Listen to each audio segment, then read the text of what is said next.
রসুলের দ্বিতীয় খলিফা মনোনীত হওয়া মাত্রই রাতের বেলায় নিরিবিলি প্রজা সাধারণের বাড়িতে বাড়িতে ঘোরাফেরা শুরু করলেন আমার দেশের জনগণ ঠিকমতো খাদ্য পাইল কিনা তদন্ত করার জন্য। কারণ সরকারের কাছে জনগণের 1 নম্বর অধিকার। শুধু মুসলমান জনগণকে খাদ্য সরবরাহ করবে সরকার না, সমস্ত জনগণকে, সমস্ত জনগণকে। এক বাড়িতে গিয়ে দেখলেন একটা বিধবা মহিলা তার কয়েকটা এতিম বাচ্চা খাওয়ার জন্য কাঁদতেছে, ঘরে খানা নাই। মহিলা খামোখা সান্ত্বনা দিয়া ঘুম পাড়াবার চেষ্টা করতেছে। খলিফা ওমর ডাক দিলেন, ঘরে কে আছে? দরজা খুলো। দরজা খোলার পরে খলিফা ওমর এই একটা বিধবা মহিলা ছিল, জিজ্ঞাসা করলেন তুমি কি করতেছো ঘরে বসে বসে? তোমার এতিম বাচ্চারা কান্দে কেন? মহিলা বলে জবাব পরে দেব, আগে আমার একটা কথা আছে। তোমার কি কথা? কয় আমি শুনছি উমর বলে দেশের খলিফা হইছে। এই মহিলা উমরের নাম শুনছে কিন্তু উমরকে দেখছে না কোনোদিন। কয় আমি শুনছি উমর বলে দেশের রাষ্ট্রপ্রধান হইছে। হে, দেশের রাষ্ট্রপ্রধান হওয়ার যোগ্য নয়। খলিফা জিজ্ঞেস করলেন কেন?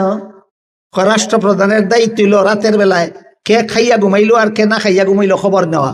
এই উমর খলিফা হইছে আমার এই 3 বাচ্চারা না খাইয়া ঘুমাইতে যাইতেছে, খবর নিতে আসলো না। আমি বিধবা মহিলা, আমার স্বামী মারা গেছে, উপার্জনের কোনো লোক নাই আমার পরিবারে। আমি যে উপবাস, খবর নিতে আসলো না যে উমর, এই উমর মুসলমানের দেশের শাসনকর্তা হওয়ার যোগ্যতা রাখে না।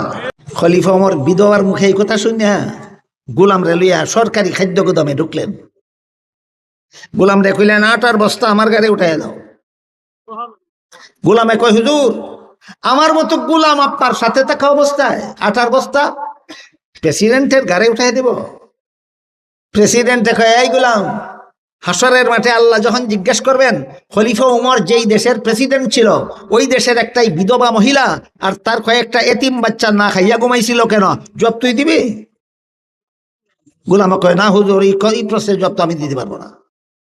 খলিফা উমর বলেন তাহলে বোঝা গেল দায়িত্বটা তোর না, দায়িত্বটা আমার।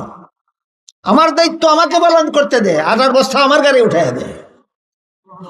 খলিফা উমরের কাছে গোলাম তর্কে হাইরা গেল। তর্কে হাইরা গিয়া বাধ্য হইয়া 8 বস্তা খলিফা উমরের ঘাড়ে উঠাইয়া দিল। খলিফা উমর 8 বস্তা লেবারের মতো ঘাড়ে করিয়া নিয়া বিধবার বাড়িতে চললেন, আর গোলাম নবাবের মতো খালি হাত খলিফা উমরের সাথে চল। বিধবার বাড়িতে গেলেন, বস্তা নামাইলেন, আটা বের করলেন, রুটি তৈরি করাইলেন, বিধবা মহিলার দ্বারা শেখাইলেন, বাচ্চাদের খাওয়াইলেন, তাদের মুখে হাসি ফুটাইলেন। ফিরে যাওয়ার সময় বিধবা মহিলাকে বললেন আগামীকাল অফিস টাইমে খলিফা উমরের অফিসে যাইও, তোমার বা বাচ্চাদের নামে মাসিক রিলিফ বরাদ্দ করে দেওয়া।